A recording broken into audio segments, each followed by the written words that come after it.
Today we want to do and possibly finish your data management past paper discussion. Okay. So therefore, let's straight away do the past papers. Okay. Right. So we'll start with 2023 paper. Uh, so as usual, remember you have only 1 hour. Doing this in 1 hour is this is a 2 hour for both part one and part two. So therefore, for this one you get roughly 1 hour. Doing this in 1 hour is real challenge because you need to do some calculations as well. So therefore, make sure you are very efficient. Okay, very efficient. Uh, so this is the toughest subject. This is the toughest subject. This subject used to be in the final year, and then they take it to the second level two, but not much of a difference in the complexity. Right? Same complexity, but they took it to the level two.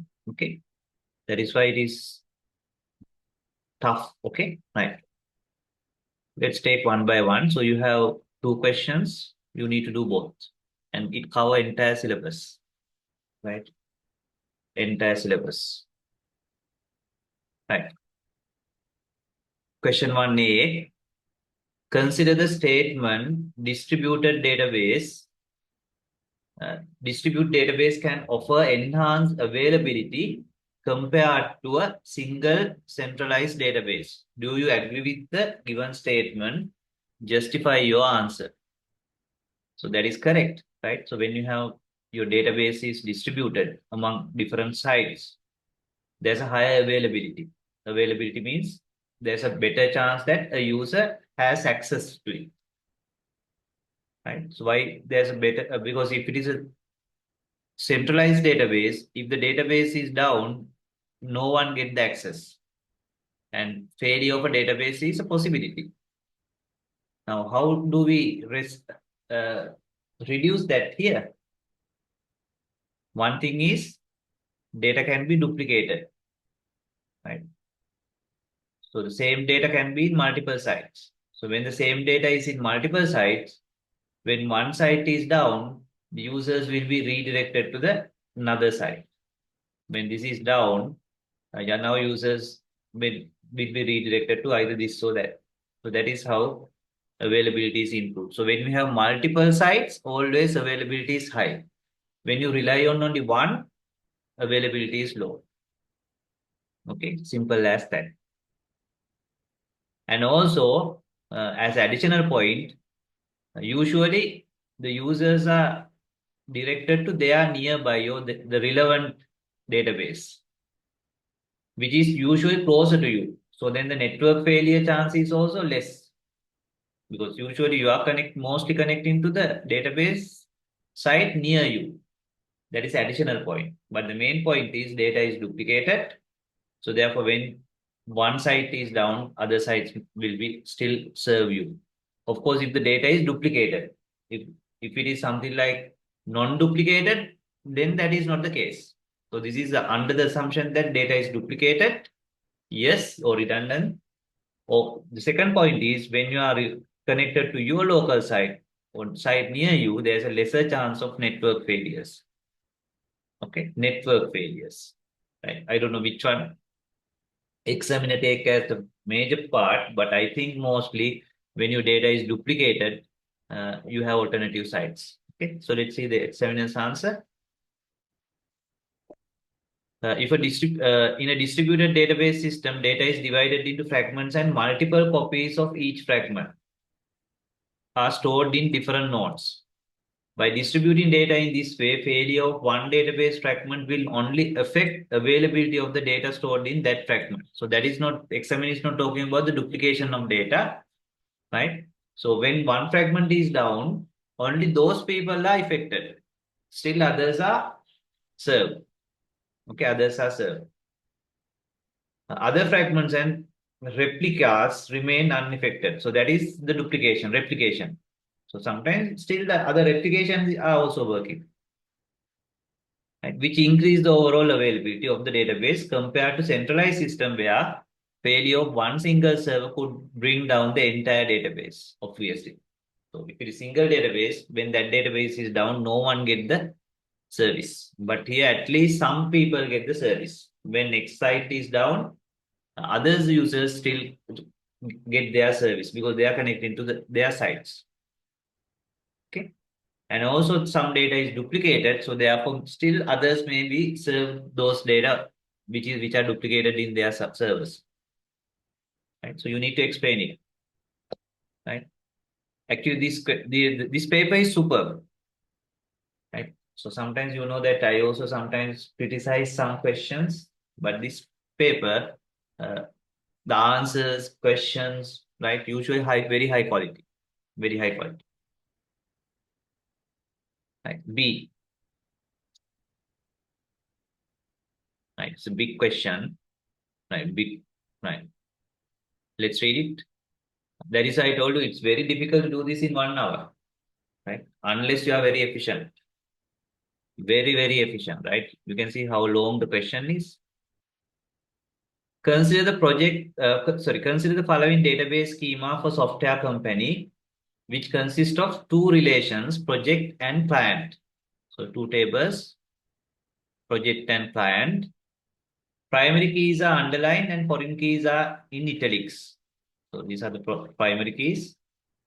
Where are the, yeah, this is the foreign key, right? This is the foreign key. Yeah, only for that is the foreign key. The project and clients relations are stored in node 1 and node 2 respectively. So that means node 1 you have the project, right? Node 1 you have the project. Node 2 or side 2 you have the client. Okay. Client.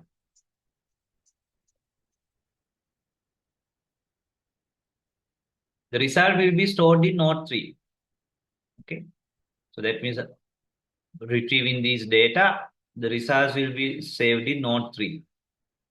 That means ultimately you want to get the results to this. Okay. Here you don't have any data. Or results will be used in node 3. Okay. Rather than storing, we can say results will be used in node 3. At project, these are the fields. Client, these are the fields. Node, the client ID and the in the client relation correspond to the foreign key CID in the project relation. So that means client side CID is the foreign key, which is corresponding to this. Read it question. Read the question. Okay. Otherwise, if you don't read the question seriously, definitely you are going to misunderstand and give wrong answers. Or you miss important points.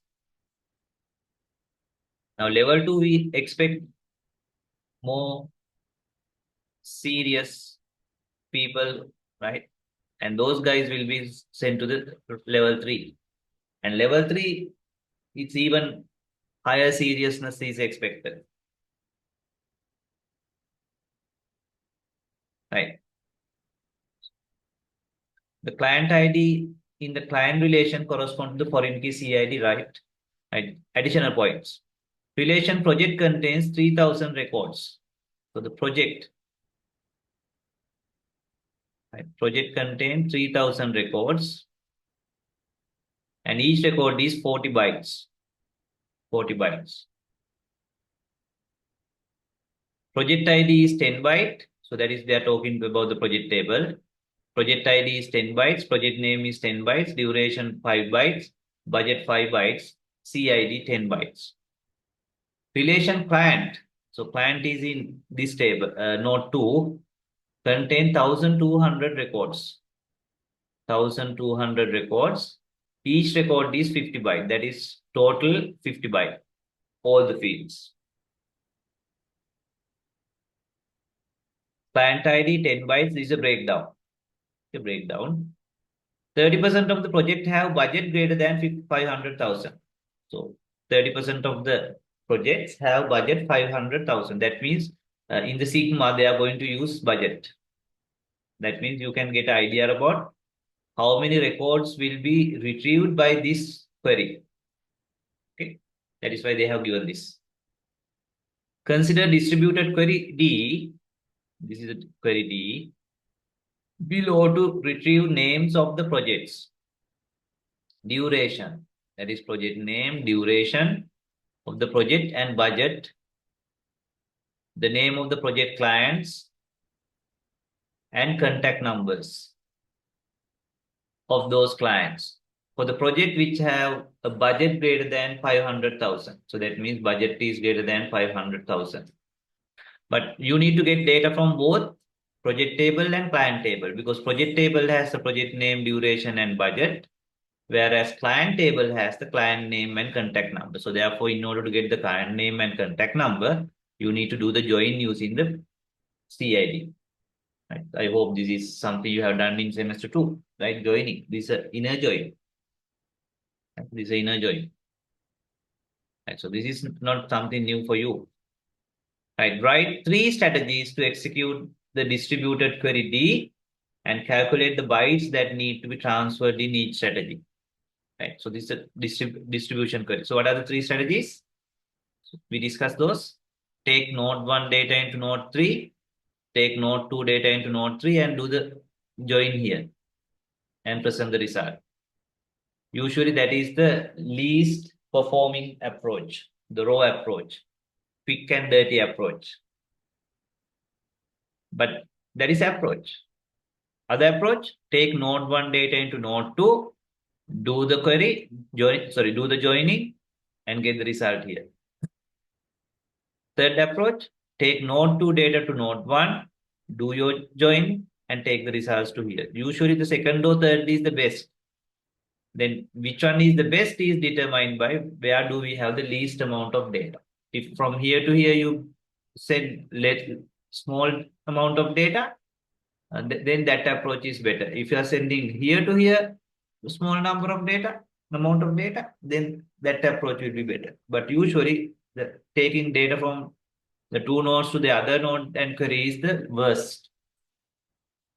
This is a pattern of a question, right? Or every year you get this kind of a question, every year. So if you can do this kind of question, any past paper question you can do. But bit of fussiness is there. Yes, I know. Right. So now you need to take one by one and explain. Right. Right. So strategy 1. So let's take the row strategy, easier strategy. That is taking data from here to here to here, and do the join and present. Okay. Right. So then, how many records you need to take from node 1 to node 3? That is project details. Project details.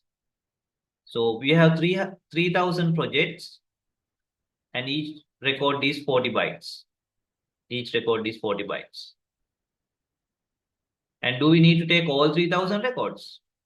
Because we need only records with budget bigger than 50,000. And budget bigger than 50,000 is only 30% of the projects. So that means out of 3,000, only 30% of the records are qualify for this query, because now the query is executed here, right? So it says if we no, it doesn't say anything like that where the query is executed, right? Yeah, need to be transferred. So then we'll do like that. Here we execute the sigma, because no point taking all the records. Here we will take all the records anyway, because we have no sigma for that one. Then we'll do the join here. So rather than taking all the projects, we will take only projects having budget greater than 50,000. So therefore, we don't need to take all 3,000 records. Rather, it will be only 30% of the 3,000. So 30% of the 3,000 means 30% of 3,000, that is 900.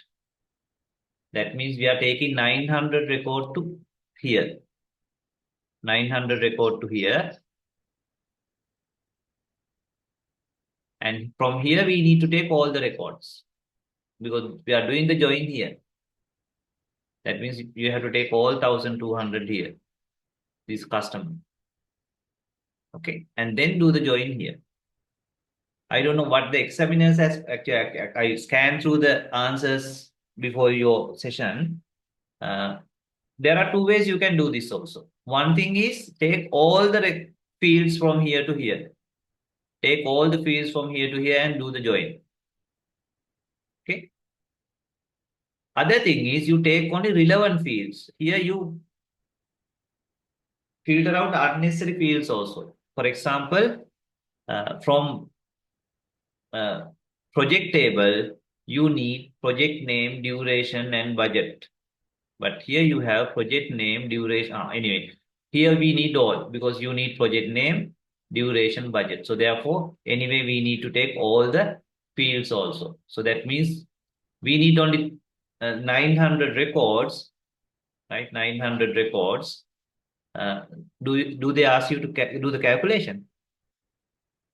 Yeah, calculate the bytes that need to be distributed. Yes. Now read the question, okay? Not only the strategy, you need to calculate the bytes that need to be transferred on each strategy. So therefore, here we need to transfer from here to here 900 records into 40. Right? 900 records into 40. Transfer the data in project and client relation to node 3. Oh. So you can see this answer examiner has not filtered out that one. So entire project table examiner has taken. That is 3000 into 40. I don't know why. So I will not take entire 3000 to this site. I will take only those having budget greater than 50,000. That because that is unnecessary traffic. I don't know. Maybe examiner has not even considered that. Even consider that. Okay. So anyway, so in my answer, I will not multiply 3000 by 40. I will multiply only 900 by 40.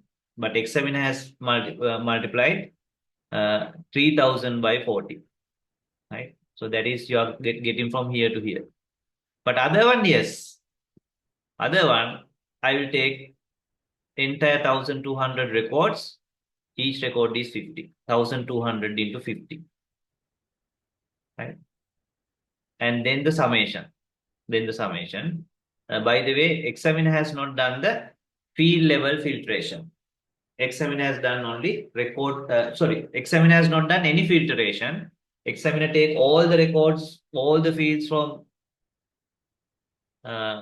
project to the other side, all the records, all the fields from. This is also, I don't know why the examiner has done like that. This is very raw approach. Very raw approach.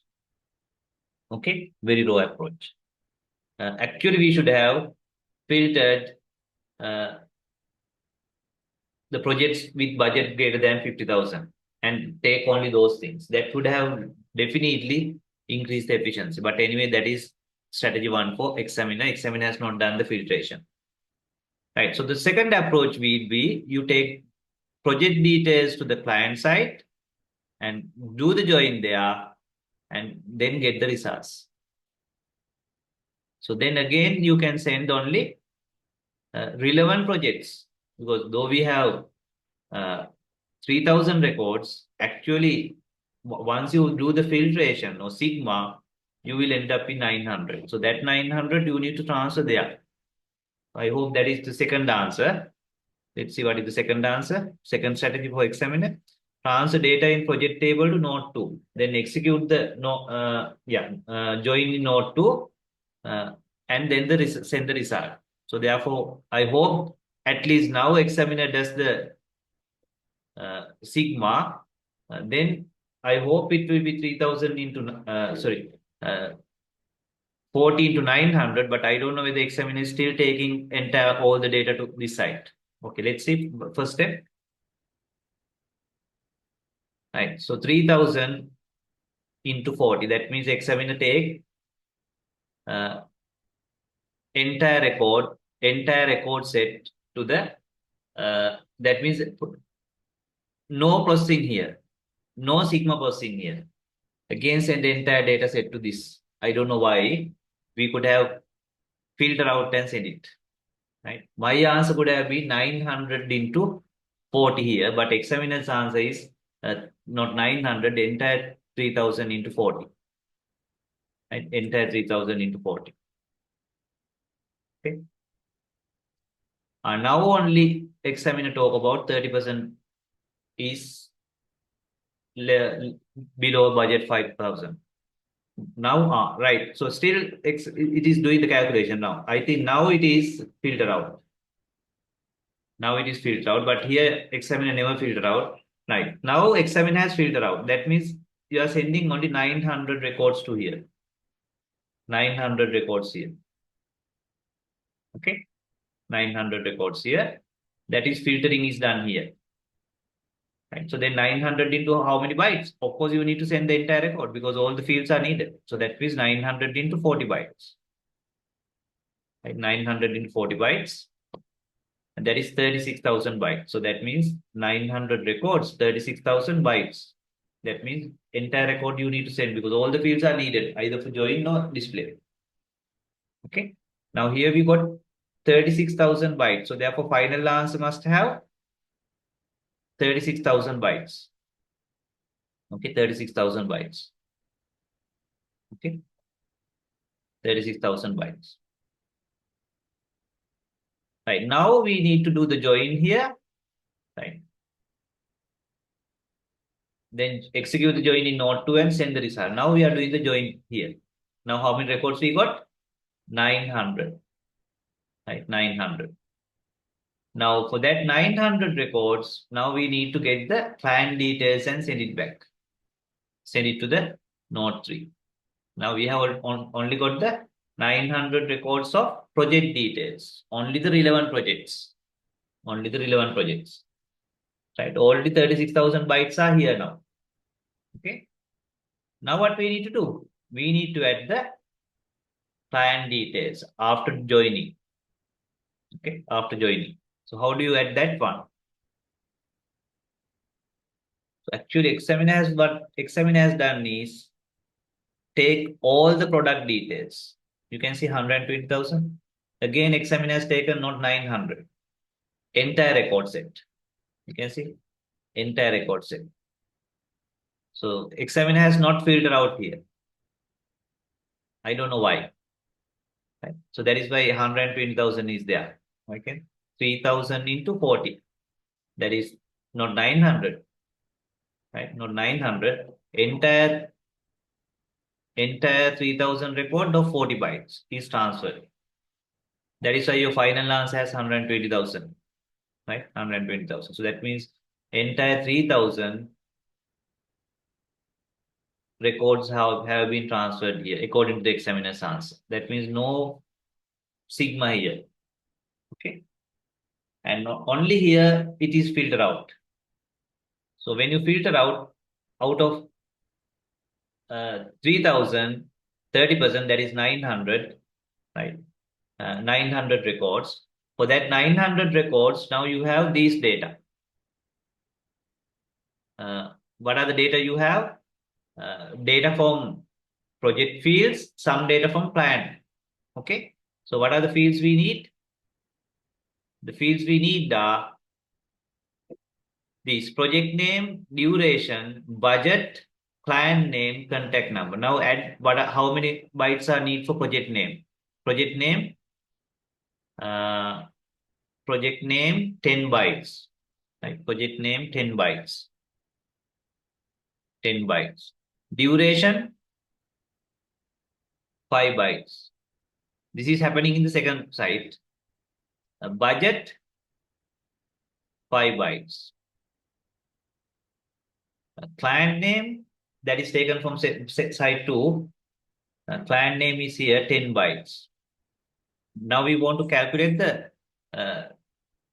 amount of data transfer from second site to third site, right? 10 bytes. Contact number 10 bytes. So therefore, what is the total size? 10, 10, 10, 30, 40. That 40 byte into 900 records. Now sigma is done, right?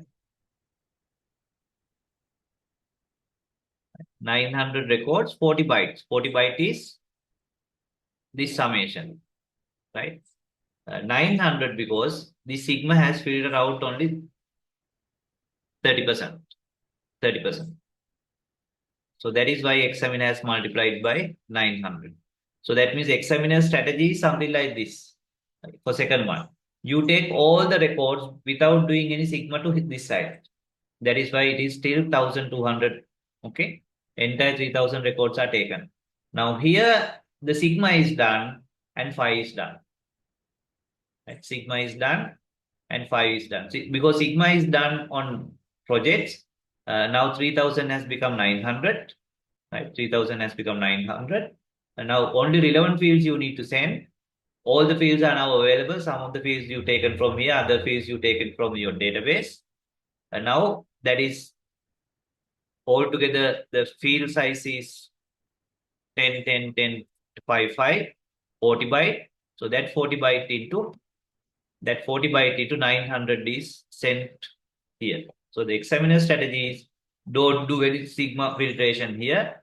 Take all the data here. The sigma of your retrieve data and then join and then only send the relevant data. Okay, so it's a little bit confusing.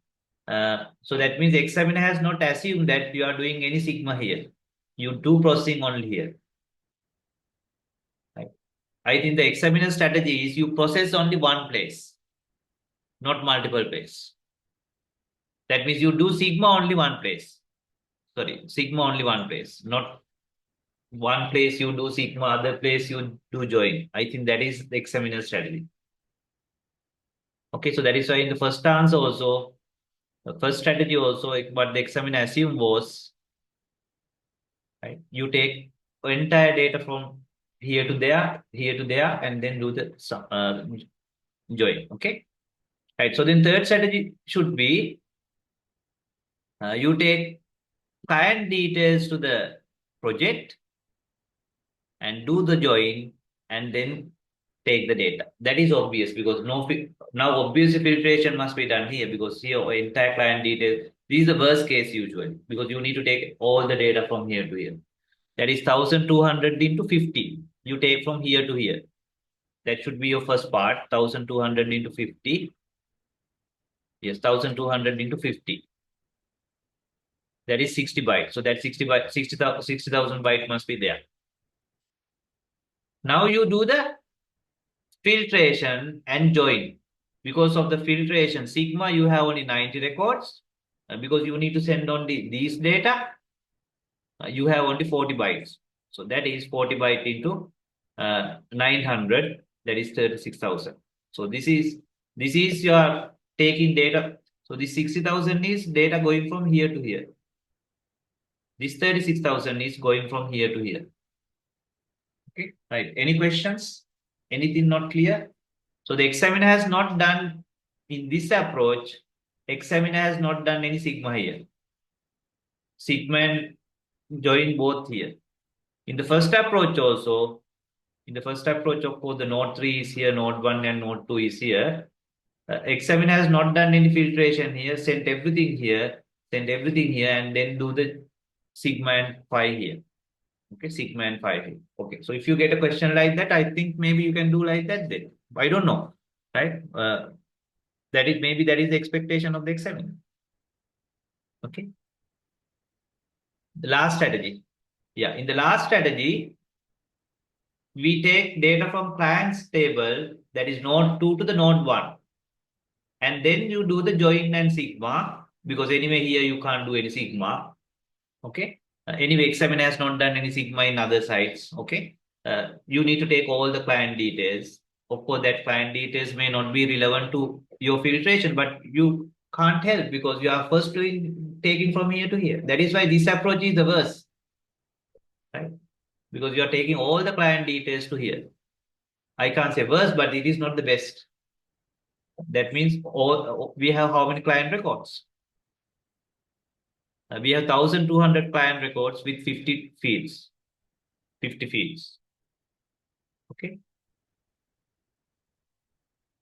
That is why 1200 into 50. Now here, we could have done a little bit of better performance improvement here. That is, if you take only relevant fields, because from client side, you need only client name, contact number.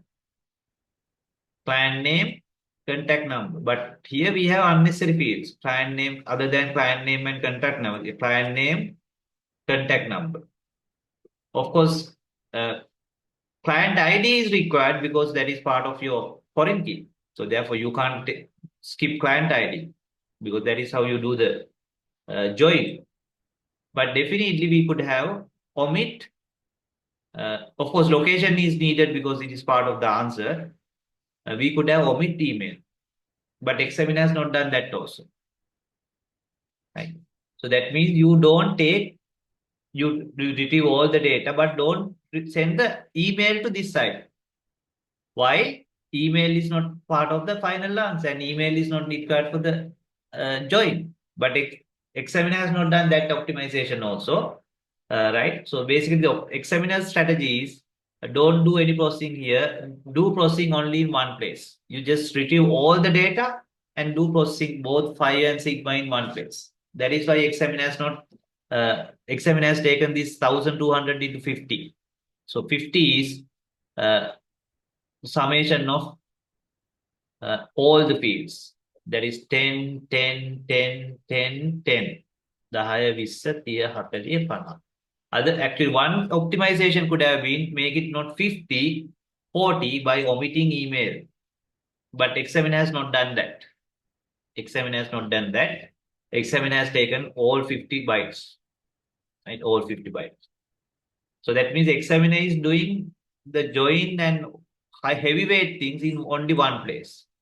No phi here, no sigma here. Here also no phi, no sigma. All the processing is here. Here all the processing is here. You get all the raw data and process here. You get all the raw data, no sigma, no phi here, and do processing here. But here you, yes, use do the sigma and phi and set. Here you do the sigma and phi and set. And in the first strategy, all the raw data to the final side, all the raw data to the final side, and do the sigma and phi in the final side. I think that should be your strategy also because that is the expectation of the examiner, right? So that this is the 2023 paper.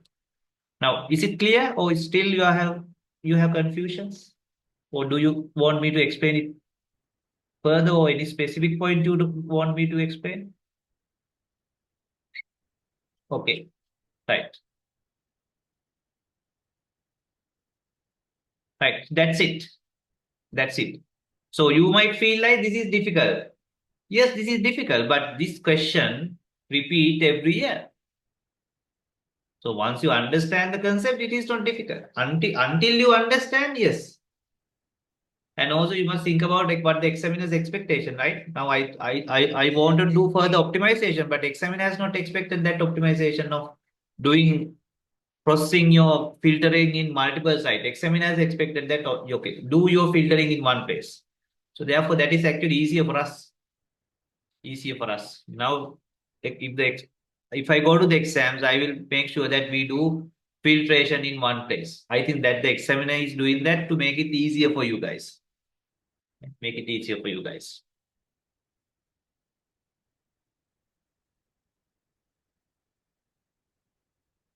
Right. C part.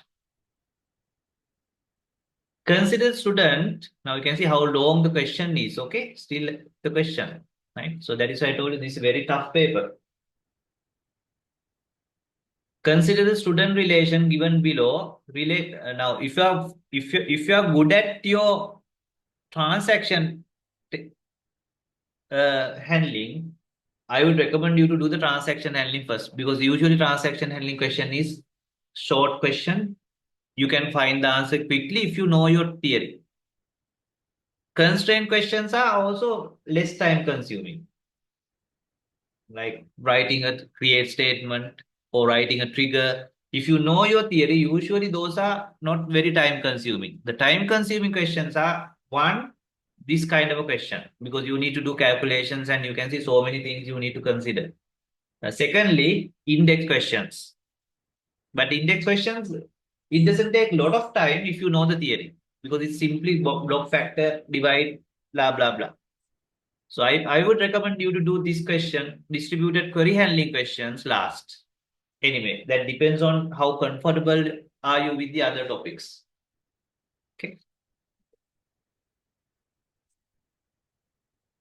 But fragmentation questions are not difficult because you don't need to do calculation for fragmentation. This is so usually the pattern is one part query optimization, another part fragmentation, another question transaction handling, right? Another question index and optimization, indexing. Okay, so that is normal structure so far. Right. C part. Consider the student relation given below related to next gen university. The university is organized into three functional units: administration, engineering, and arts. Administration, engineering, and arts. The university has set up three computer sites: Site 1, Site 2, Site 3. So that means draw the diagram. Site 1, Site 2, Site 3. Site 1, Site 2, Site 3.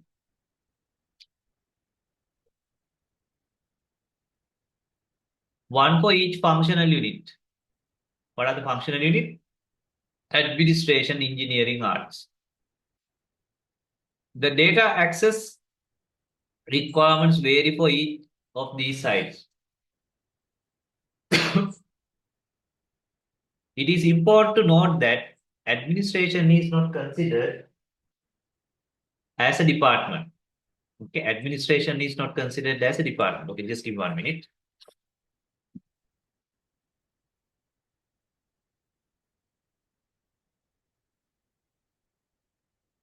Right. Administration is not considered as a department. And there are only two departments. Right? Two departments, engineering and arts.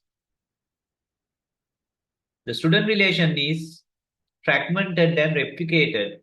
Fragmented and replicated. Right. That means both fragmented and duplicated in a way to address the data access requirements of the next gen university. Primary key is underlined. Right. So this is just one table: student, primary key, student ID, student name, guardian name, contact number, specialization, GPA, department name. Okay. Right. Site 1. They have given you the details about sites. Site 1 is dedicated to handle university's administrative functions. Okay. This site is primarily responsible for accessing and managing. So this is site 1. It's mainly for administrative function. Right? Admin functions. Responsible for accessing, managing students' personal details, including their student name, guardian name, contact number. So those are the things you need in site 1. Site 2 and site 3 respectively designed for the university's engineering and art departments. Respectively, these sites are expected to have frequent access to students' enrollment details, okay, enrollment details of their respective departments.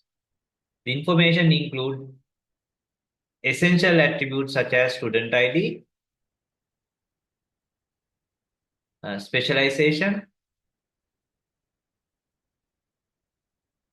GPA, and department name. So that means here also you need this same thing. Same thing you need in both engineering for engineering students, art for art students. Okay. Right. So here you need more department related data like student ID, specialization, GPA, and department name. But here you need the general details like student's name, guardian name, and contact number. Okay, contact number. Write a fragmented condition for each fragment using relational algebraic expression based on the given data access requirement of each site. Clearly mention the assumptions that you have made. Okay, assumptions you have made. So how to do that? So this is definitely a horizontal fragmentation. So engineering students' details are there. Art students' details are there. And this is a horizontal fragmentation. But this and this is a vertical fragmentation. Some details are here, some other details are here. So initially vertical it's something like initially vertical fragmentation. So, sorry, not horizontal, vertical fragmentation. So this part is in site 1. This part is in site 2 and 3. Now this is further fragmented horizontally here.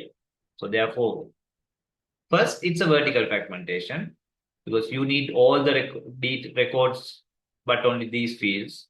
But then here you need all the records, but other fields, but those are separated into using sigma. Basically, here you use phi, here we use sigma. Okay, here we use sigma.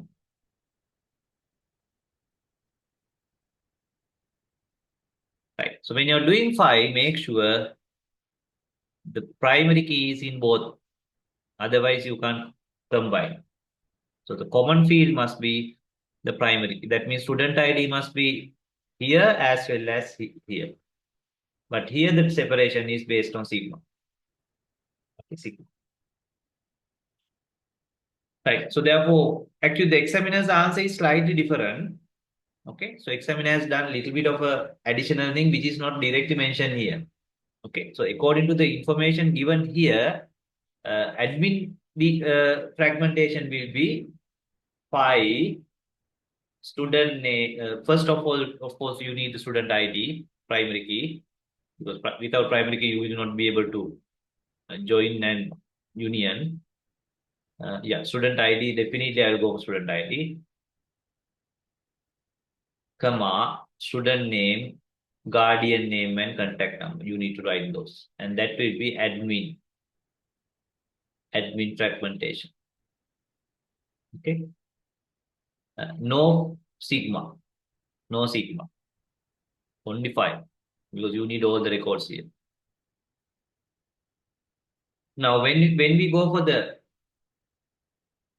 engineering side and art side, it will be a sigma, right? Where department name equal engineering here department name equal art. Okay. Then I need to do a phi, right, from your table. Okay. What is the table? Student table. Student table. Then I need to do a phi because I don't need all the data record, the fields. I need only these fields. So fields but include student ID. Student ID. Right. Again, phi include student ID, only these fields. Because other fields are in this side.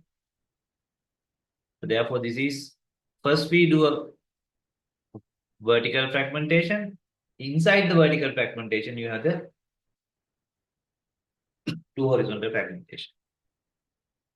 Right. So that is my answer. Okay. So this one will have only phi. This one will have only phi, but this one will have both first sigma, then phi. Right. So what the examiner has done is examiner has take a temporary relation for this so that you rather than writing both sigma and phi, you can just write phi. That is also fine.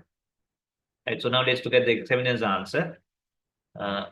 So this is the fragmentation for the admin department. Phi, only those fields. That is student name, contact number, and guardian name, but you need to include the student ID. That is fine. Now remember, I first here we do a sigma and then phi, so that uh, examiner has converted this into phi first, because I think the examiner's answer is better also. Just give me 1 minute. Because examiner has accepted the fact that first we need to do the vertical fragmentation. Vertical fragmentation. So this is admin department. But this is not a this is an intermediary fragmentation. So this admin department fragment. This is the other fragment which has again student ID and other fields from the student table. But this is not in a particular site, though we call it site one. Actually, this is not in site one. This is a temporary situation we have created. And on that, so examiners call it student info. On that, you have the sigma now. One for the department of engineering, other one for the department of art. So therefore, don't think that this is one of the fragment. This is an intermediary results. Okay. Uh, or you can combine, rather than say student info, you can write this. But that is not all. I felt that it is little bit bad, because usually you don't do phi first and then sigma. Usually you do first sigma and then phi. But because of the way we approach this, I think this examiner's answer is better. Because remember, I wrote here first sigma, then phi. That is how we do it in normal query processing. But because this is a fragmentation, I told you first you do this and then you go like this. So therefore, I think examiner's way of writing is better. So then you temporarily created this fragmentation, which is a phi, but the other fields. And then on that you do the sigma. I think this notation is better because this is a fragmentation. But don't think that this is in the site one. This is a temporary fragmentation conceptually. On that conceptual fragmentation, we do the sigma to get the two real Actually, the real fragmentations are this and this. This is an intermediary fragmentation, conceptual fragmentation. Okay. So then it clearly shows that first you do phi, then you do sigma. Because otherwise, usually what we do is first we do sigma, then you do your phi. Okay. Right. Any questions? Anything that is not clear or you want me to further explain? Of course, I can explain this 100 times as long as you until you understand. Because my task is make sure that you understand all the concepts and go to the exams. So don't go to the exams with doubts. So this is the time to get the doubts clarified. You have another about 1 or 2 weeks today or anytime, but don't give me calls, right? So just send me a message. Right. So then උත්තර call එකක් ආවිත් ඒ calls වලට මට answer කරන්න වෙලාවක් නැහැ නේ. Student සමහරට පත්තු වෙච්ච ගමන් call කරනවා. Just send me a message. Then if you need further details, I will ask you to call. I will ask you to call so that I can explain it. But because every message I reply, but calls I don't reply. Calls I don't reply. Call එකක් ආවම ඇයි කියලා අහන්නේ නැහැ. හැබැයි message එකක් දැම්මත් අනිවාර්යෙන් ඇයි කියලා අහලා follow up කරලා කියනවා නැත්නම් call එකක් දෙන්න මම explain කරන්න කියලා. හරි.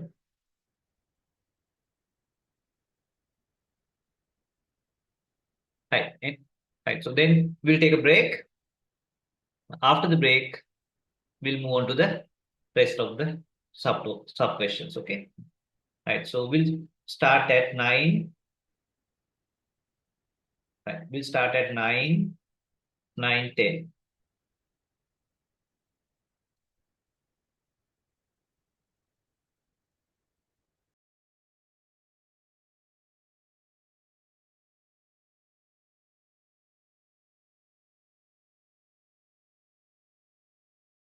Okay. So let's continue. Right. So let's move on to the next part. So now we have written the fragmentation, first the vertical, and then The right vertical fragment is further fragmented into two horizontal fragments. Okay. Right. Indicate how the original relation would be reconstructed. Now, this is a typical question. Actually, every year you get the same question for different scenarios. So, how do you reconstruct vertical fragmentation? So, when you have this kind of vertical fragmentation, and how do you reconstruct this kind of a horizontal fragmentation? So, if you have vertical fragmentation, that means you need to do a join. Right? Like remember, some data is in this table, other data is in this table. How do you combine, join? So vertical fragmentation, join. Horizontal fragmentation, union. Because you have some records here, some records here. Maybe salary greater than 5,000 here, salary less than 5,000 here. Then do union. So that is a rule. Not rules, common sense. So union means either this record or that record or both. Right? Of course, your fragmentation can be disjoint or joint. If it is joint, still union will make sure that only once records are taken. Simple as that. So therefore, for site one and other things, you need to do join, but within to reconstruct within the department and engineering and art, you need to do a union. Union. So you union department of engineering and arts, and then you join with admin department. That's it. So engineering and arts you union because it's a horizontal fragmentation. So then you need to join with admin because it's a vertical fragmentation. Okay. So this is your union. That is because of this. And this is your join. So therefore, first you do the union, then you do the join. Okay, then you do the join.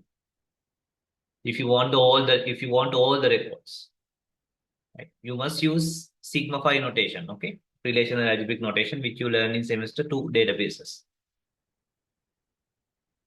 Right, D. Right, it's a big story again. Right, question. First, read the question. Write a SQL statement which create a salary relation, ensuring that the following conditions are met. Following conditions are met. You need to write the create statement. These are the easier questions.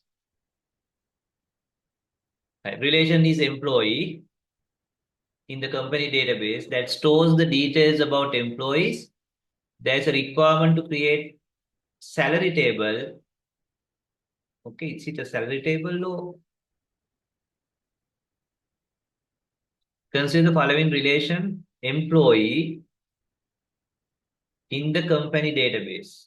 Okay, so the database is company. Relation is employee. Then what is salary table? Okay, which contains information about monthly salaries of the employees within the company. That means two tables: employee table, salary table. Right? Employee table, salary table. Okay. Monthly salaries of the employees within the company. So this is the employee details: employee ID, employee name, start date, position, email, phone number. The salary relation, salary table contains 6 attributes: salary ID, employee ID, that should be a foreign key, salary amount, currency, month, year. Okay. So that means for each employee, every month when salary is given, there will be entry. That is why you have the month and year. Salary ID, that is the primary key. Employee ID, that is the foreign key. Salary amount, which currency the salary is paid because these days some companies pay their salaries in US dollars, especially in software engineering companies, foreign companies. Month, year, okay. Salary ID is the primary key of the salary table, and the employee ID is the foreign key. Yes, employee ID is the foreign key. Right. Write a SQL statement which creates the salary relation, ensuring that the following conditions are met. So you just need to write the create statement, but make sure you define your primary key, you define your foreign key. Foreign key must refer to the employee table.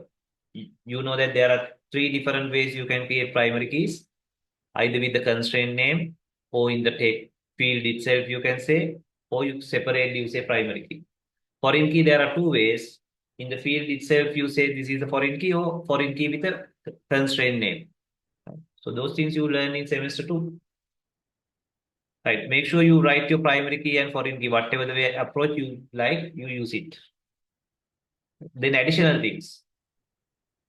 Every attribute in salary relation must have value. That means it's a not null field. Salary must be not null. And presence of null values is not allowed. So make sure salary is not null. Okay, not null. Value of currency in salary relation should be either LKR or USD. That means add a check in LKR, comma USD. So additional check using the in operator. Values of salary amount should be positive numbers. Again, add a check. It must be greater than 0. Employee ID should be foreign key. Yes, that is foreign key.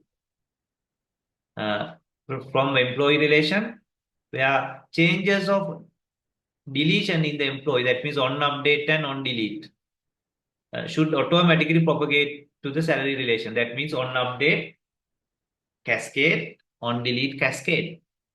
Right? Right? So this is the final answer. Create table salary. This is what you should have written. Right? So primary key command. Usually better to write salary ID in not null primary key. Some ගොඩකට මේක not null කියලා ලියනවා. නම් සමහර වෙලාවට not null කියලා ලියන්න ඕනේ නැහැ primary key වල. By default not null, but usually we write in not null primary key එකක් දාන්න වැඩි හොඳයි. Here you can see the check constraint, salary must be greater than 0.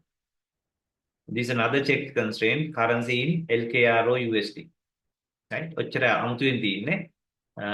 Other than that, you have the references, foreign key. Now, foreign key නමක් දියලා නැහැ. foreign key කියලා field එකේ නම විතරයි අරන් තියෙන්නේ. Employee ID මේක තමයි foreign key එක. ඕනනම් මේකට constraint කියලා නමක් දෙන්න තියුණා. References employee within bracket its primary key name, on update cascade, on delete cascade. So you should get full marks for this kind of question. These are the easy questions.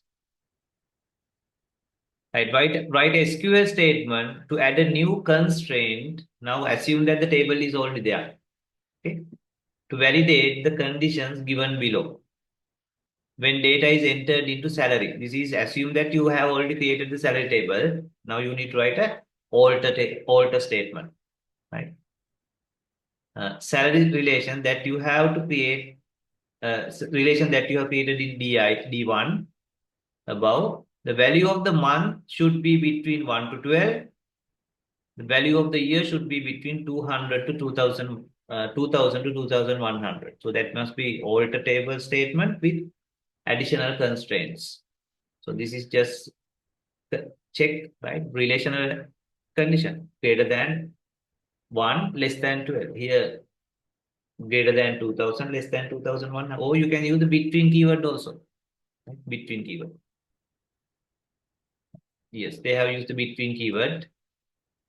So make sure it's alter statement. Alter table salary. At constraint, you can give any name.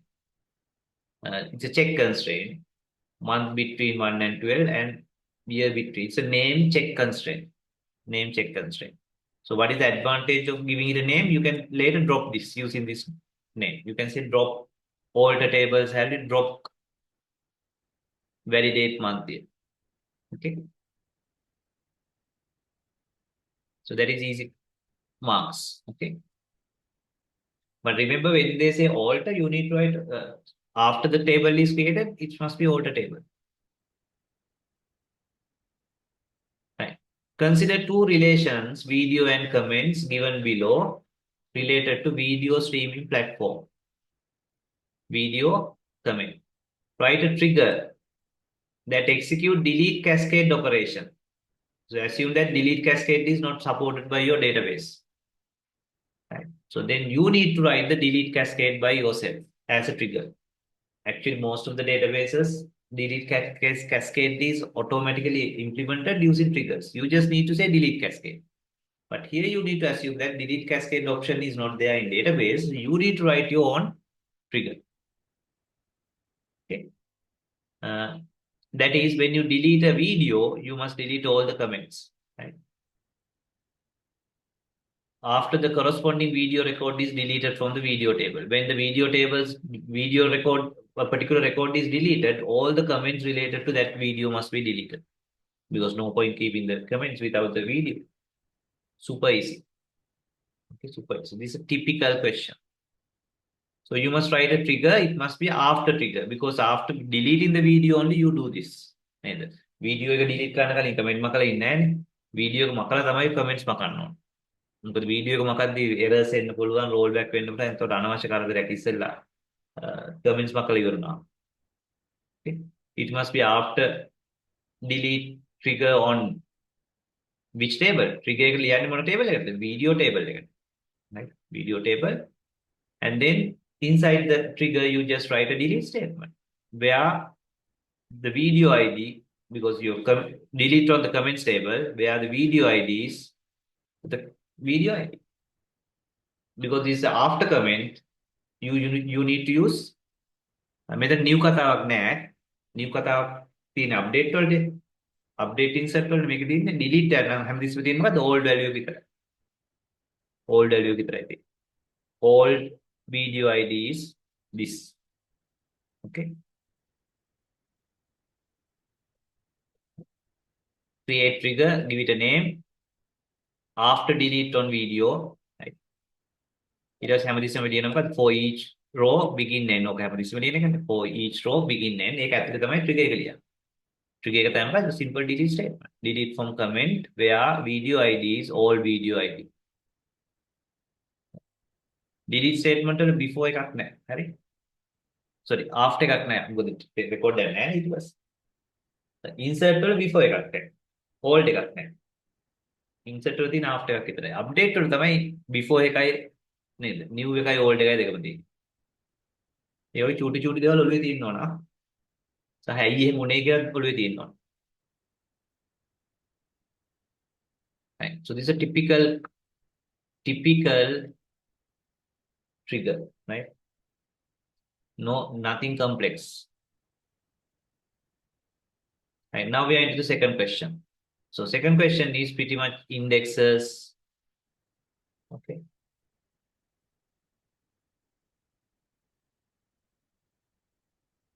Right, briefly explain, right, this is transaction and indexes, okay? Transaction and indexes. Briefly explain two possible reasons for a transaction to fail in the middle of execution. Now, when they talk about transactions in general, don't go for distributed transaction. Just think about simple transactions. So one possibility is there's a crash. Okay, there's a crash before the committing. Another one. So you are doing a transaction is set of actions. Set of actions. So you manage to do these things, but you can't do this because maybe this is locked by another transaction. So maybe you need to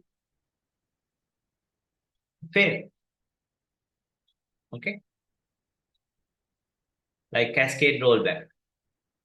Another transaction has updated, and after sometimes you find that it has been rolled back. Now you also need to roll back. Or security violation. You manage to do these things, but here due to security authorization issue, you can't do this. Now you can't proceed. So if you can't proceed, you need to roll back. Because you don't check all the security and start the transaction. So then only you find that, okay, you can't do this update. You don't have the access rights, your login, use account. So then again, you need to roll. So likewise, basically, you can't do a particular task due to security or any other error, then entire transaction must be rolled back. Or maybe some other transaction has locked the resource, or maybe because the system server crash in the middle. Of course, in the middle is the system crash, you can't roll back the transaction. That rollback will happen during the recovery only. Recovery, but recovery is not in your syllabus. Recovery was in the previous final year syllabus, but they have removed that part because recovery is another very interesting but complex concept. Okay, there are something called save points, and there's a forward passing, backward passing. It's an interesting topic, but good luck for you guys, right? That is not there because otherwise you are going to have another very highly challenging questions. Okay, so a question not in by because recovery is not in your semester 3 syllabus. Okay, right. Computer failures, transaction or system errors. Okay, or any other restriction like security issues and so on. Okay, you need to explain also. Okay, briefly explain. So when you say explain, you can't just write. You need to explain also. Write and explain. You can see 2 marks for writing the reason, sorry, 4 marks for the reason, 4 marks for the explanation. If you don't explain it, you get only 4 marks. Sometimes you go to the exams and come home thinking that I got good marks, but maybe you have only write the reason, but without explanation, then you get only 50% for that. So those are the final tuning you need to do in the exams. හරි හොඳ සිහි බුද්ධියෙන් වැඩ කරොත් තව ලකුණු 10ක් විතර එකතු කරන් එන්න පුළුවන්. නැත්නම් තව ලකුණු 10ක් විතර අඩු කරන් එනවා. දන්න දේවල්. නොදන්න දෙයක් කරගන්න බැන්නාට කමක් නැහැ විභාගේ දවසේ. විභාගේ දවසේ පිස්සු ගෙලින්න එපා. විභාගේ දවසේ අතේ තියෙන ලකුණු ටික දීලා නම් එන්න එපා. ප්‍රශ්න හරියට කියවන්න. හරි.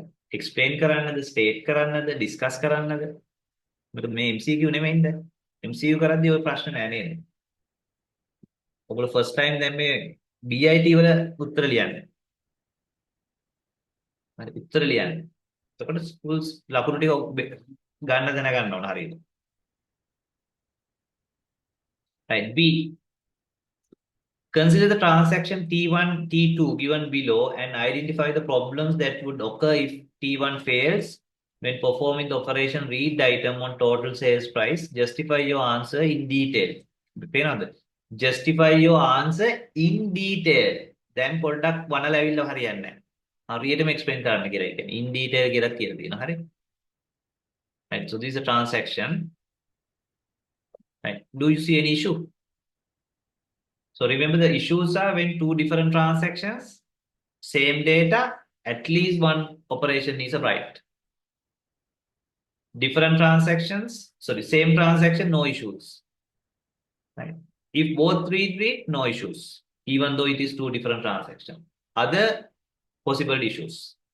Okay, anitya possible issues. Now let's see. Read the available, of course, no issue for here because you are the first guy. මෙතන කොහොමද issues එන්නේ විදියක් නැහැ. ඔයානේ එකම transaction මෙන්න මෙතන ඉඳලා තමයි issues එන්න පුළුවන්. Now read the item available seats. So available seats, you can see this guy has already updated. Sorry, මෙතනින් update කරන්නේ. So this guy has already updated available seats. And now you read it. So that is possible issue. Possible issue. Okay, you can issue and possible issue because this right read issue. So read is not an issue, but this is seat price. So seat price, this guy has also read. Of course, reading is not an issue. Read. So this is not an issue. So now you need to explain that right item available seat and read item available seat is a possible issue of a right read. Because T1 has written and that dirty value is read by T2. It's a dirty read. Dirty read. Or what dirty read. What else? Read items, selected seats. Selected seats, yeah, read करना. Yes, but selected seat में write करना. No, selected seat is not an issue. Okay, I don't know what is meant by selected seats.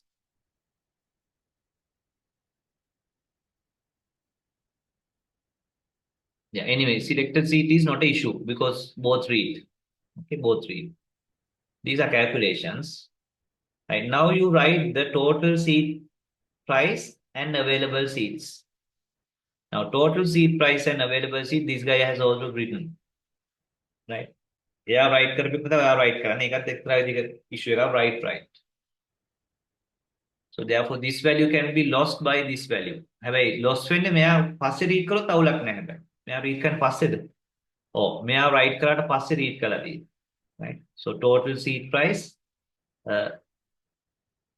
no, right? Total seat price is not something read. It's a calculation, right? Yeah, total seat price කියන එක it's a calculation. හැබැයි මේ ලියනවා. Yeah.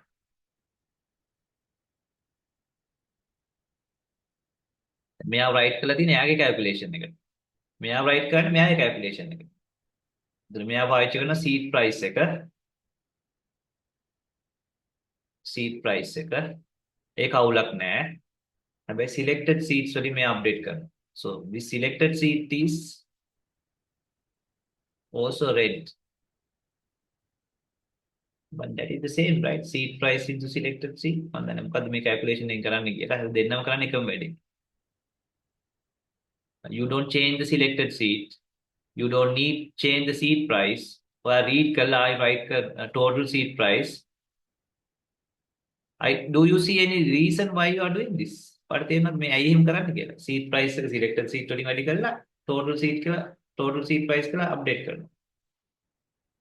දැන් මෙයත් කරන්නේ ඒකනේ. Seat price එක selected seats වලින් වැඩි කරලා ඉතින් හැමෝම එකම update එකකට කර කර යන්න එතකොට. හැමෝම මොකද මේවා වෙනස් කරන්නේ නැහැ නේ කවුරුත්. මේවා සමහරට වෙන අය වෙනස් කරනවා වෙන්න පුළුවන්. වෙන transaction වලින්. Anyway. So I don't know whether right is an issue here, but definitely right read is there, dirty read is there. Right කරපු එක read කරනවා. හැබැයි මේකත් ඕන කියන්න පුළුවන්. This is called lost update. This right value is lost by this new value. Right? ගොඩක් අය right එක ගන්නෙ නෑ issue එකක් විදියට දැන්. ඒකෙන් තමයි හිතන්නේ උතන ප්‍රධාන issue එක වෙන්නේ dirty read. Or the right value you have read. Okay. Or other possibilities, lost update. The right value of T1 is overridden by right value of T2 for the total seats and available seats. Then මෙයාගේ අතින් මෙයා වැහෙනවා. හැබැයි read කරපු ප්‍රශ්නේ වයි වෙනසක් නැහැ. ඒක හන්ද එකම value එකෙන් තමයි ගහන්නේ. මොකද මෙතන seat price එකයි selected seat මෙයා read කරනවා. ඒවා වෙනස් කරලා නැහැ මෙයා. So therefore I think this is not an issue. Though it's a right, for this one I don't think it's an issue. Okay, unless there's another transaction going, but according to our visibility, both are reading the same values. Actually, both are reading the same values and both are writing the same values also. Therefore, this is a crazy scenario also. So therefore, anyway, I will not go for that. I'll go for only dirty read issue. Okay, dirty read issue. Yes, dirty read issue. Right, now explain. So T1 has read this and written, and that value, that dirty value, T2 has read. Right? T2 has read. That is dirty read. So if this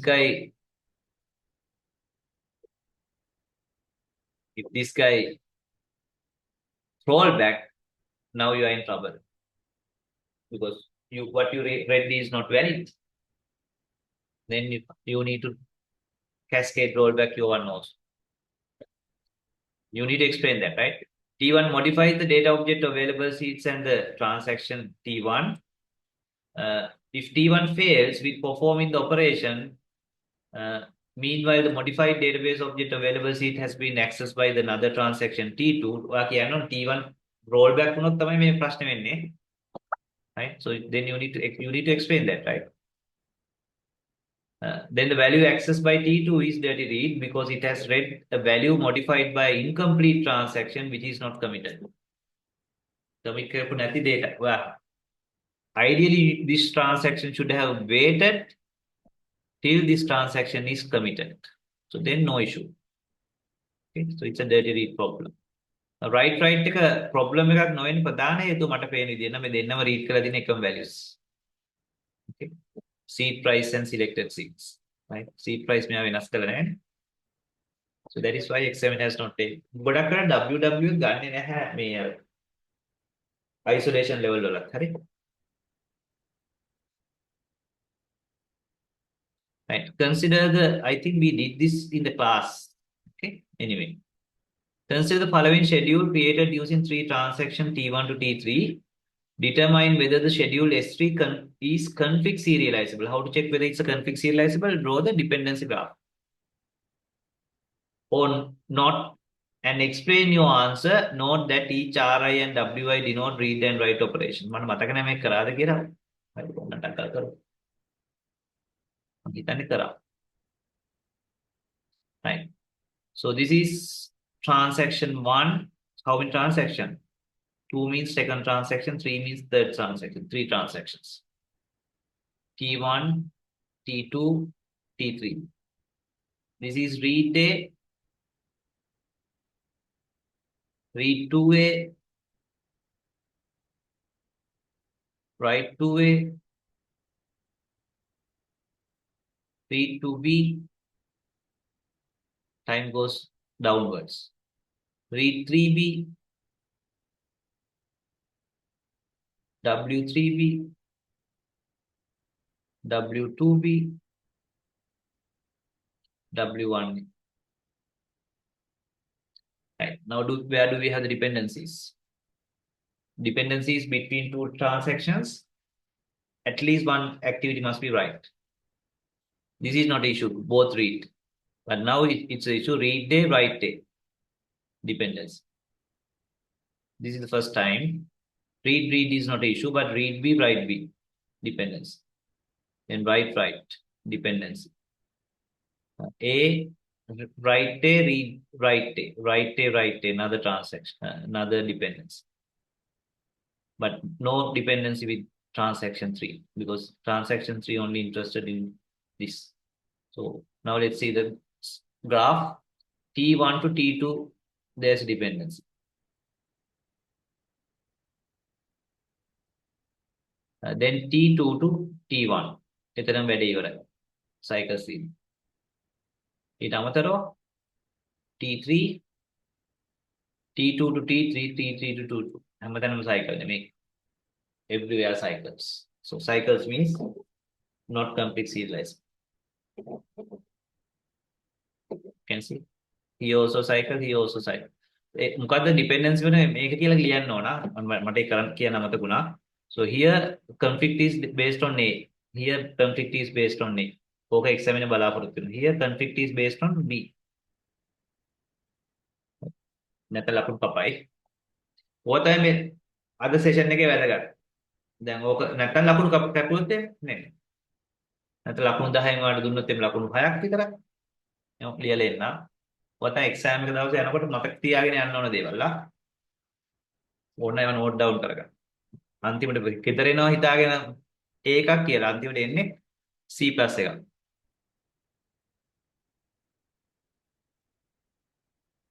Right, 6 marks for graph, 2 marks for determining serializability, 2 marks for explanation. ඔයාලා ලියන්නත් ඕනේ මෙතන cycles තියෙනවා කියලා. හරි. මට ඒක කියන්න අමතක මේක ඇඳලා හරියන්නේ නැහැ. හරි. You must explain that there's a cycle. ඕන ඇඳලත් පෙන්නන්නේ මේක. T1 to T2 there's a cycle, right? And also T2 to T3 there's a cycle. So because of the cycles, dependency graph has cycles. This transaction is not conflict serializable. Okay. You can see precedence graph has 2 cycles. ඕන cycles ටිකක් පෙන්නන්න ආයෙම. Okay. examiner එකෙන් බෙල්ල මිරි කරලා ලකුණු ටික අරන් එන්න ඕන. හරි examiner හරි. එනවා පුළුවන් තරම් පෙන්නන්න මම මේක දන්නවා මම මේක දන්නවා කියලා.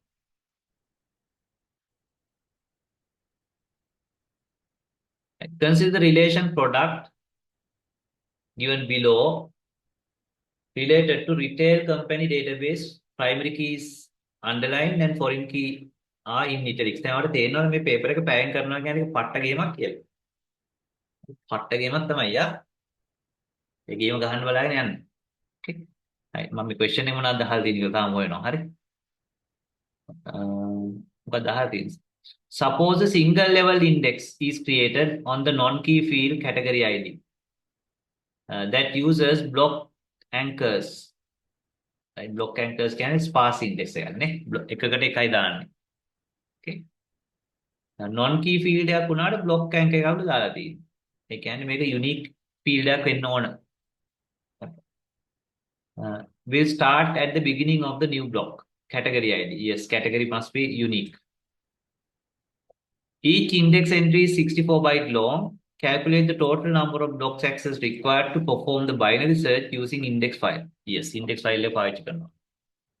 Binary search එක දාලා කරන්න ගන්න. එහෙනම් මේක per block කරනවා කියන්නේ මේක this is not a this should be a secondary index. Right?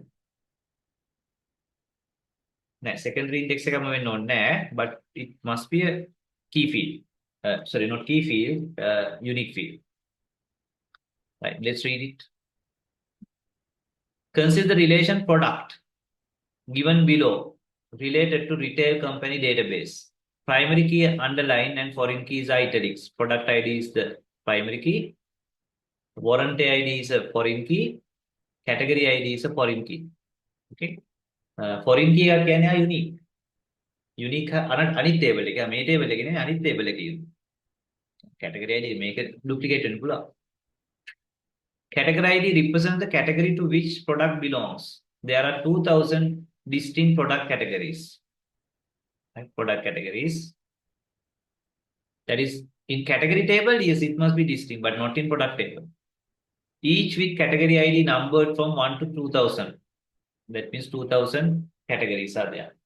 Assume that the product records are evenly distributed among product categories. Okay. Then product table එකේ ලක්ෂයක් තියෙනවා නම් එක කැටගරි එකකට තියෙන ලක්ෂය බෙදීම 2000 records. Assume that warranty ID is unique to each product. Product relation is ordered on non-key field category ID. Product table එක order කරලා දිනවලු. ඒ කියන්නේ this is not a primary index. Okay. And primary key එක නෙමෙයි order කරලා තියෙන product table එක වෙන field එකකට. Okay. So that is this is secondary index.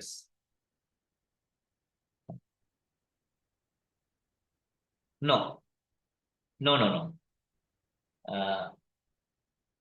This is not a secondary index. This is a product අනිත් index එකට කියව නම මොකද්ද? Anyone got the answer? If your data file is ordered by primary key, primary index. If your data file is ordered by some other field, that is called what? පාවිච්චි කරන නම මොකද්ද? Primary index.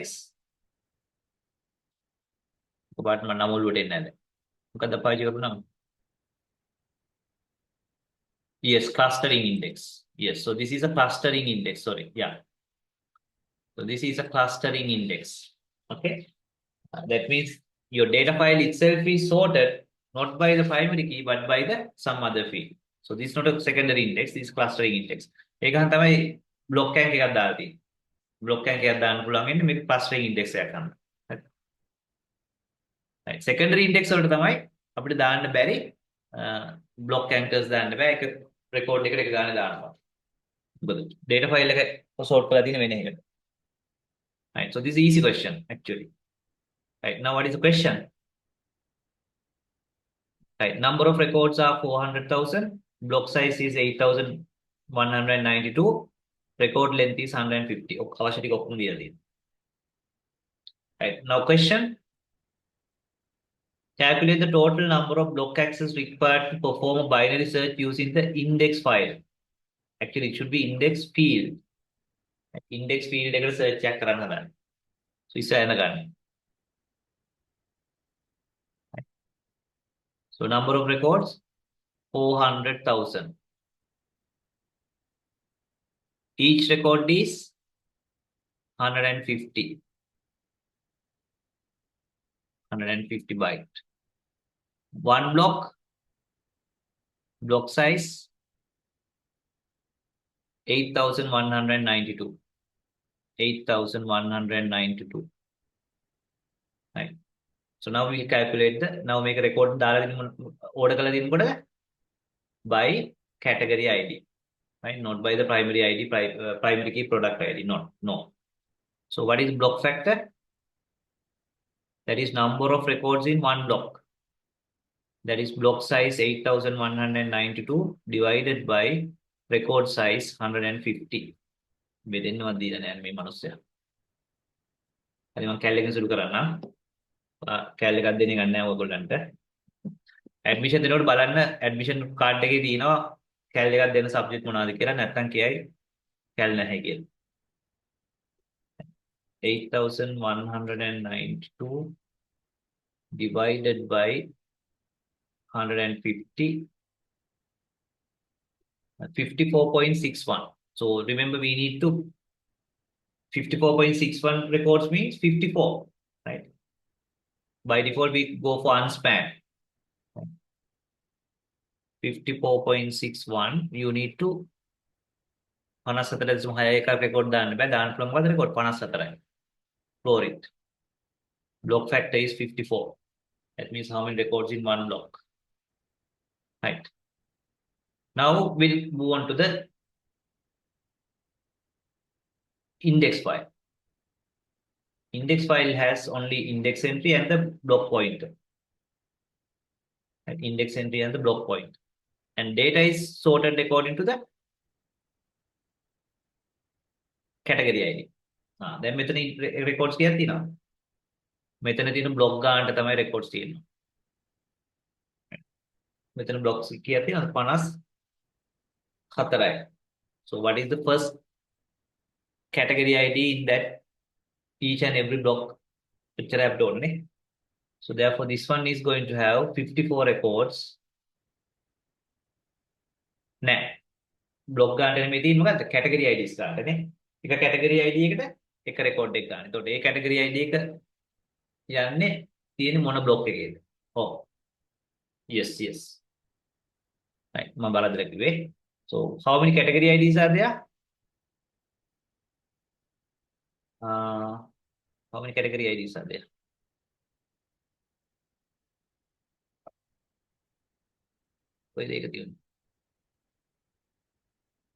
There are 2,000 distinct product categories. Yes, that means 2,000 category IDs. 1 to 2,000. 1 to 2,000 කියන අතර category IDs තියෙනවා 2,001 එහෙනම්. හරි. question එක හරියට කියලා නෑ. There are 2,000 distinct product categories. that are 1 to 2,000. නෑ හරි නේද? 1 to 2,000 and 2,000. හරි 2,000. So that means here you have 2,000 records and each field is category ID value plus block pointer value. Category ID දෙන්න කීයද? Each index entry is 64 byte. කෙලිම දියා දිනවා 64 byte. So this is 64 byte. So then how many blocks we need? Oh, what is the block factor for this one? So this is a block factor for this one.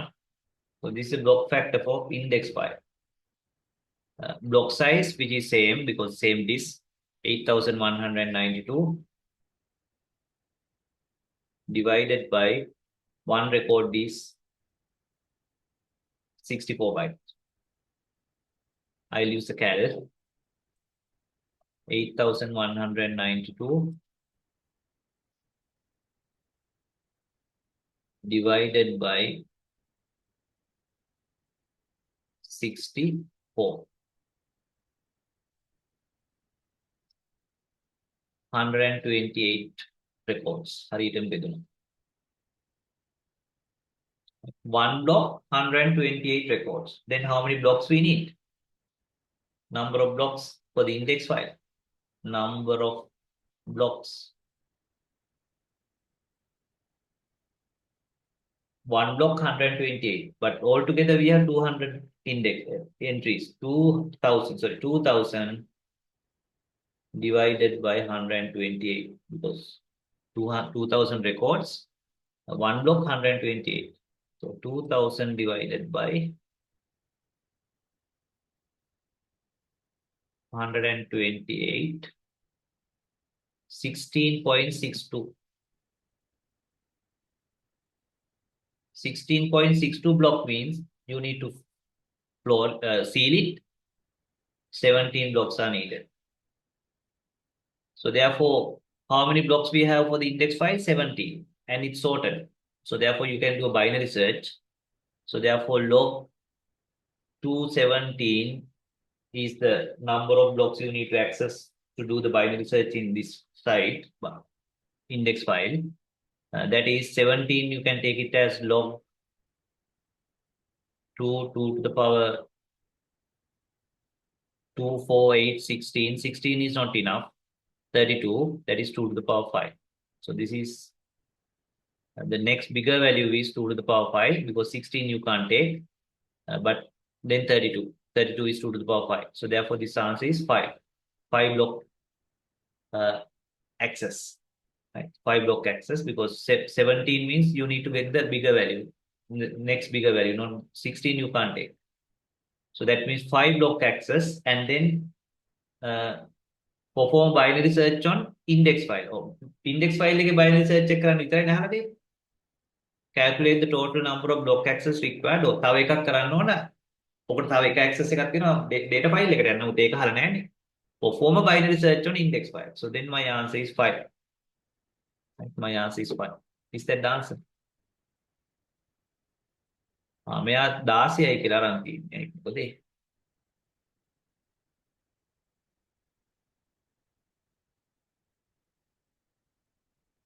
කොහොමද ඒ අරන් තියෙන්නේ? 128 එක හරි. එක හරි. 2000 divided by 128. මම ගත්තේ 17යි කියලා. එක්සැමිනාර් අරන් තියෙන්නේ 16යි කියලා. ඒ මොකද ඒ? එතනින් තමයි වෙනස් වුනේ හරි. 2000 divided by 128 is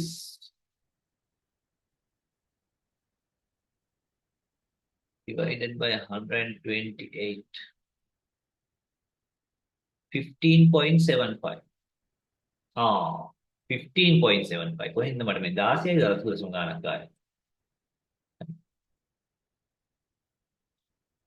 මම හිතනවා වැරද්දවද බලන්න. Let's erase everything. 2000 divided by 128. Yes, 15.62. මම වරදලා තියෙනවා. බෙදුව එක වැරදියා. 15.625. 15 point. So then next value is 16. Right? Next value is 16. So therefore log 2 16 is 2, 4, 8, 16. 2 to the power 4. Log 2, 2 to the power 4. That means 4. 4. So therefore, how many block access is needed for the binary search? 4. Total access 5. Because from there you need to go to the data file. But the question is about binary search on. Okay? Binary search on. Yes, 1 is not added because it says for binary search. Binary search. Not the total time. Calculate the total number of block access required to perform a binary search using this index file. That is the question. If the question is calculate the total number of block access required to locate a record, then first you do the binary search and then you need to go to the correct block in the data file. So that is where you need to add 1. So, okay. Right. So it's very tricky. That is why I asked you to read the question seriously. This is just for the binary search, not to locate a record. Okay. Right. So next one. Now suppose another single level index is created on non-ordering key field. So this is the secondary index. And it is non-ordering key field. Okay. Warranty ID. Warranty ID. Okay, it's a key field. That means unique. No two records can have the same warranty ID, but your data file is not ordered by warranty ID. Okay, data file is not ordered by warranty ID. So therefore, we are going to create another index. This is a secondary index where V is 20 bytes and block pointer P is 12 bytes long. Calculate the total number of block access required to perform a binary search and retrieve the record. Total number of access required to perform a binary search and retrieve the record using this index. Now you need to add one. Right. So let's draw the index file. Index file has the index entry and block pointer because this is not your database is your data file is not ordered by warranty ID. So therefore, each and every warranty ID you need to have entry now, unfortunately. Okay. So how many warranty IDs are there? That means same as the number of records. So how many records are there? 400,000? Yes, 400,000 records are there, right? That means your index file has 400,000 records. And each record is 20 bytes and block pointer 12, that is 20 plus 12, 20 plus 12, 32 bytes. Each record is 32 bytes. Now here you can do a binary search. Then you need to go for the data file directly. Okay. So what is the block factor here? That is what is the block? That is number of records in a one block. Block size is not going to change. Block size is 8,192 divided by one record is 32 byte. I will use a calculator.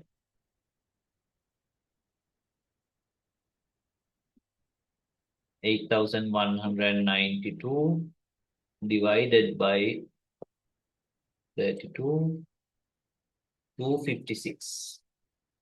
256. That means 256 records in single block. That means how many blocks we need? Number of blocks. That is 400,000 records. In one block, you have 256. That gives you the number of blocks. I'll again use my calculator. 400,000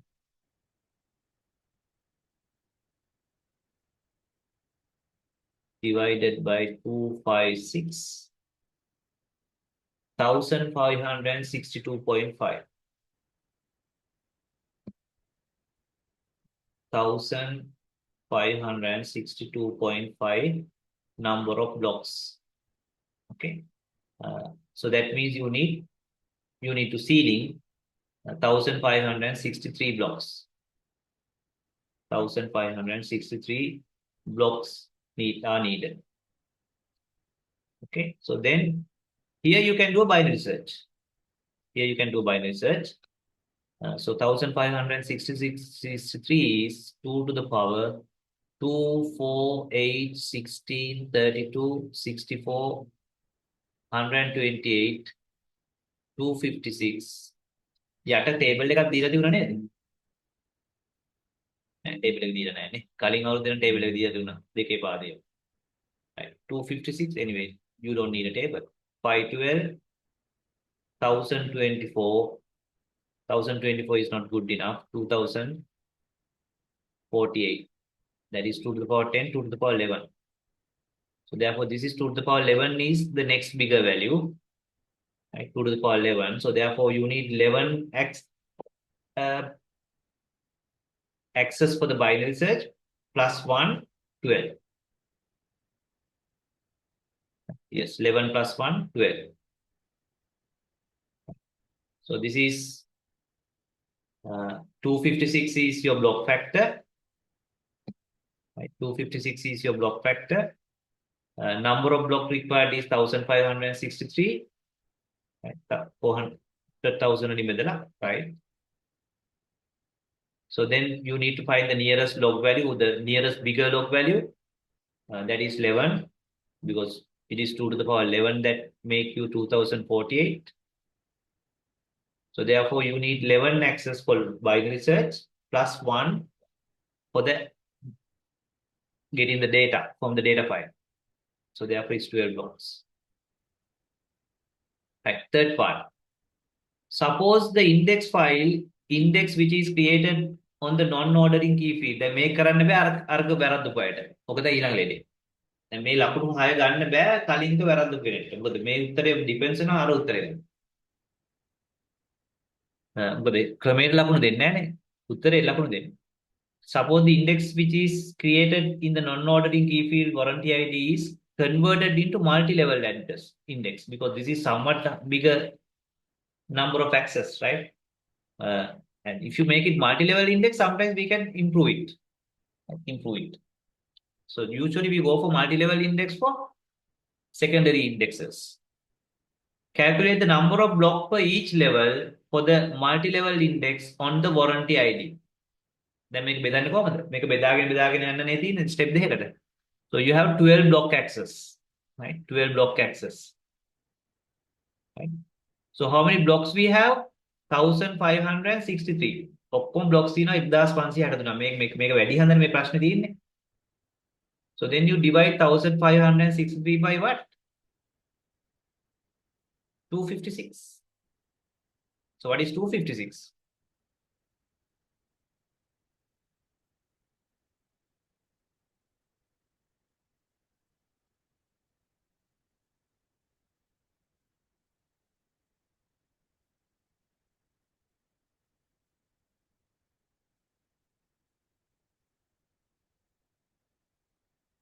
Span-in value.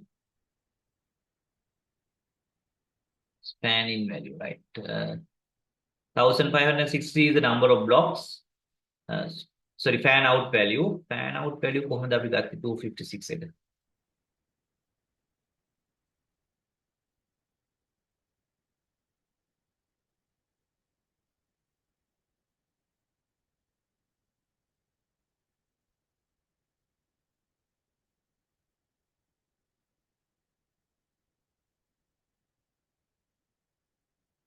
Block factor again.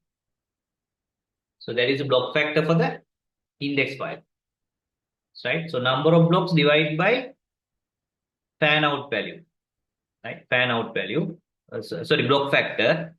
So that is number of blocks we have needed is 1560 divided by block factor. So that you get 7. Now if it is bigger than 1, again you divide it by block factor. So then of course it is less than 1. Less than 1. එකට අඩු වෙනකම් බෙදාගෙන යනවා. So now only it's less than 1. So that means you need second level index and third level index. Okay. So number of second level blocks will be 7. Number of third level blocks will be 1.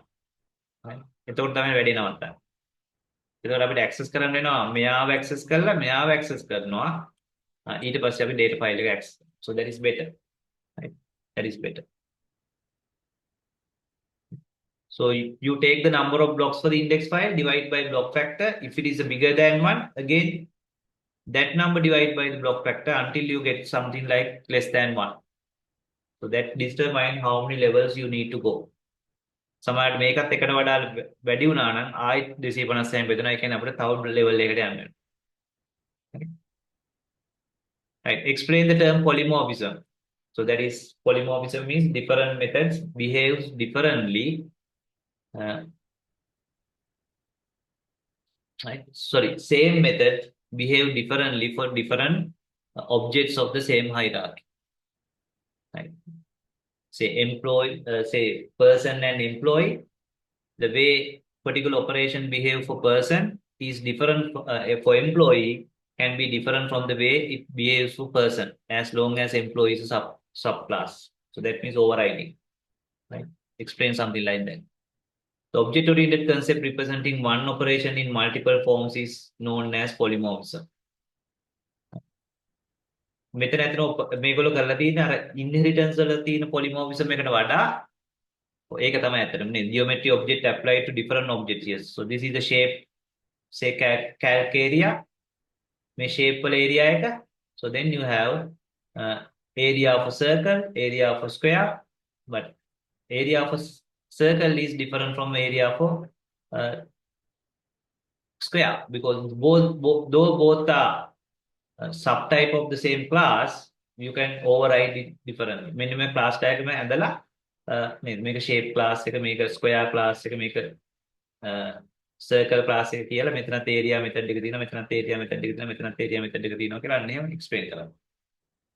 Explain that. So that is polymorphism. So the calculation of area for square is different from the calculation of area for circle. Though they have the same method because the method is defined here as abstract method. Because for a shape you can't calculate area, but you have the concept called area because others can override it. Okay, others can override. Right, so that's it. That's it. Okay. Right, so we'll take a small break. After the break, we'll move on to 2022 paper. Right, after the break, we'll move on to 2022.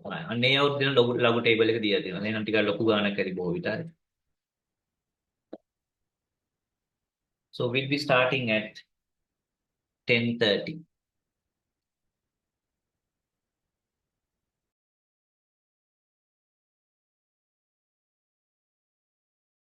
Okay, so let's continue.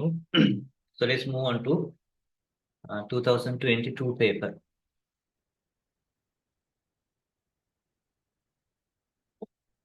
Right. Question number 1. Consider the, first read the question. Write the complete SQL statement for the student table creation, including required constraints to satisfy the below conditions. Right, it's just a create statement. Consider the below details regarding student relation in a student management system of a university. The relation student should store each student's basic details, including student's first name, Vacha, last name, Vacha, address, Vacha, contact number, Vacha, birthday date, gender, Cha, remember gender is Cha, and registered date, which is date. Each registered student is having student identification number, integer, which is primary key. Right, so that means your fields to make sure student identification number is a primary key. Write the complete SQL statement for the student table creation, including the required constraint to satisfy the conditions. Additional constraints: null values are not permitted for any of the attributes of the student relation. That means all are not null. All fields must be not null. All the fields individually must stay not null. The registration date of each student should be default system date. So default value for the registration date must be sys date. Each record is entered into SMS. What is SMS? Is it database name? Yeah, student management system. So that is nothing to do with us, for us. Age, which is difference between, do you have age?